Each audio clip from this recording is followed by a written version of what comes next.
सुभाष चंद्र बोस इतने डेमोक्रेटिक, इतने सेकुलर थे, इसकी कल्पना आप नहीं कर सकते हैं। सुभाष चंद्र बोस की आप किताब पढ़िए, एक ही किताब है ऑटोबायोग्राफी उनकी, जो कलकत्ता से छपी है। उनके उनके उनके परिवार के लोगों का एक ट्रस्ट है जिसने छापी है, सो आई थिंक नेताजी को ट्रस्ट है समथिंग। उस किताब को पढ़कर मेरी आंख खुल गई। नेताजी ने धज्जियां उड़ा दी हैं सावरकर की। दो लोगों की धज्जियां उड़ा दी है नेताजी सुभाष चंद्र बोस ने। एक का नाम है मोहम्मद अली जिन्ना और दूसरा है वीडी सावरकर, जिन्होंने अपने नाम के आगे वीर लगा लिया था। उन्होंने किताब लिखी थी वीर सावरकर, वो स्वयं अपने थे, लेखक वही थे, छुपा कर लिखे थे, वो बाद में पब्लिक हो गया। तो वीडी सावरकर के बारे में जो नेताजी सुभाष चंद्र बोस लिखते हैं अपनी किताब में कि मैं जिन्ना के बाद सावरकर से मिलने गया, ये कहने के लिए कि अभी जो स्थिति देश की है उसमें आपका भी समर्थन चाहिए, यानी हिंदू सभा का भी चाहिए। मुझे लगा कि मैं मुस्लिम लीग का भी समर्थन पाऊं, मैंने पाऊं मतलब मैं नहीं, मैंने गांधी नेहरू सबकी बातों करना है, पूरे देश की। और हम एक जबरदस्त आंदोलन करें जिससे कि इन लोगों को भाग जाना पड़ा, इंग्लैंड भाग जाना पड़े जल्दी। और नेताजी सुभाष चंद्र बोस जिन्ना से भी मिले, पार्टीशन से पहले की बात है, और उसके बाद सावरकर से भी मिले।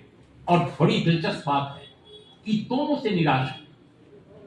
तो मोहम्मद अली जिन्ना के बारे में कहते हैं सुभाष चंद्र बोस अपनी किताब में कि उनके दिमाग, मैं तो चकित रह गया कि उनको अपना पाकिस्तान नाम का एक देश बनाने से फुर्सत नहीं थी। उनको लगता था कि ये बन जाएगा तो सब कुछ ठीक हो जाएगा। मैंने उनको समझाने की कोशिश की कि मुसलमान और हिंदू सब एक ही देश में रहें और ताकतवर ये मुल्क हो जाए बहुत बड़ा, तो हम दुनिया के सिरमौर बन जाएंगे। आप क्यों ये नहीं सोच रहे हैं, मैं आपको प्रधानमंत्री बनाऊंगा। और उस समय इतने ताकतवर थे सुभाष चंद्र बोस कांग्रेस में कि आप कल्पना नहीं कर सकते। हरिपुरा कांग्रेस आज याद है ना आपको, पट्टा भी सीतारमैया को हरा दिया महात्मा गांधी के उम्मीदवार को। महात्मा गांधी और नेहरू वगैरह के विरोध के बावजूद नेताजी सुभाष चंद्र बोस ने पराजित कर दिया था। तो जब उन्होंने कहा जिन्ना से कि मैं प्रधानमंत्री आपको बनाऊंगा, तो ये कोई ऐसी नहीं कि एक यूं ही बोल दिया, सचमुच वो बनवा सकते थे, एक सहमति उभार सकते थे, लेकिन उन्होंने कहा कि जिन्ना मानने को तैयार नहीं। उनका दिमाग बिल्कुल नहीं चल रहा था, केवल स्वार्थ दिख रहा था उनको।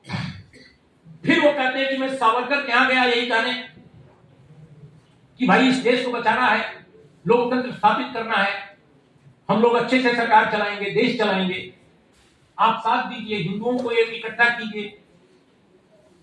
तो नेताजी लिखते हैं कि वो आदमी, उसको मालूम ही नहीं था कि वर्ल्ड वॉर में क्या हो रहा है, उसको मालूम ही नहीं था कि दुनिया में क्या हो रहा है। और यह भी समझ में आ नहीं रही थी बात उसको कि हमें आज क्या करना चाहिए। वो एक ही चीज कह रहा था कि मैं हिंदुओं को ब्रिटिश सरकार की आर्मी में भर्ती कराना चाहता हूं बड़े पैमाने पर। यानी ब्रिटेन की जो सेना वर्ल्ड वॉर में लड़ रही थी, तो उसको हिंदुस्तान से बहुत सारे सैनिकों की जरूरत थी, और हमारे सैनिक भर्ती हुए भी थे। आप जानते हैं रंगून की मोर्चे से लेकर जापान के मोर्चे तक। तो सावरकर का एक ही एजेंडा था उस समय केवल, और ये मैं नहीं, सुभाष चंद्र बोस कह रहे हैं, उनका एक ही एजेंडा था कि भाई हम अपने देश के नौजवानों को, जो हिंदू नौजवान हैं, उस सेना में भर्ती कराना हमारा इस समय प्रथम लक्ष्य है, क्योंकि यही नौजवान जब सेना से लौटेंगे तो हम इनके जरिए हिंदू राष्ट्र बनाएंगे। ये था। अब आप कल्पना कीजिए ये बात नेताजी कह रहे हैं और उनकी